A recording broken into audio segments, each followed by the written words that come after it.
بہت سارے ایسے پہلو ہیں، ایسے اینگل ہیں، بہت ساری ایسی چیزیں ہیں جس کو ہم نے قرآن کے حوالے سے کبھی سوچا ہی نہیں ہے۔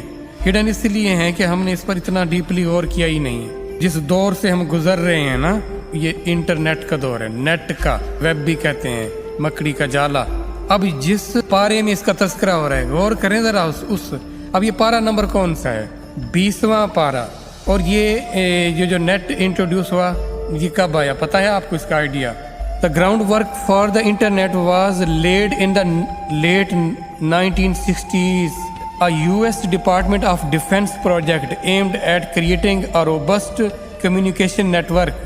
یعنی یہ آپ سمجھ لیں ارلی 70 یعنی 69 کا اینڈ ہو گیا 69۔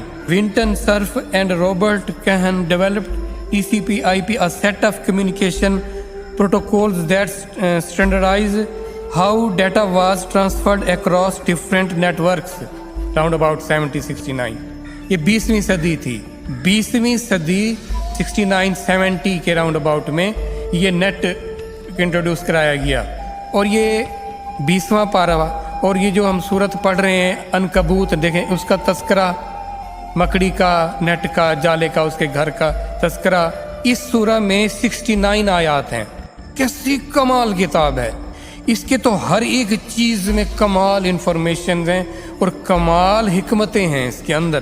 اب اس نیٹ نے ہماری زندگیوں پر کیا کیا، اس حوالے سے دیکھیں یہ صورت ہمیں کیا بتا رہی ہے، کیا پیغام دے رہی ہے۔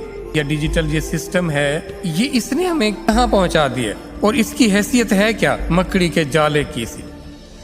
مکڑی کا جالا کیا حیثیت رکھتا ہے؟ یہ جو ان کے اتنے بڑے سسٹم رکھے ہوئے ہیں انہوں نے، اور وہ ہمارا سارا ڈیٹا وہ سٹور کر رہے ہیں، جو ان کے بڑے بڑے سسٹم اگر وہ ختم ہو جائیں، ڈیمیج ہو جائیں، نظام زندگی مفلوج ہو کے رہ جائے گا، ہم کہاں جائیں گے؟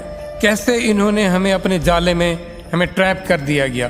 مکڑی کیسے چھوٹے چھوٹے حشرات کو ٹریپ کرتی ہے اپنے گھر کے اندر، پھر وہ اس سے نکل نہیں پاتے کہ وہ لاکھ چاہیں، مکڑی سے بھی طاقتور اور جسم سے بڑی حشرات پھنسے پڑے ہوتے ہیں، اپنے آپ کو بچاتے ہیں، اسے نکالتے ہیں، وہ اتنا اس کے اندر پھنستے چلے جاتے ہیں۔ یہ ہمارے ساتھ اس نیٹ نے کیا ہوا ہے، اس نے انسان کو انسان سے دور کر دیا۔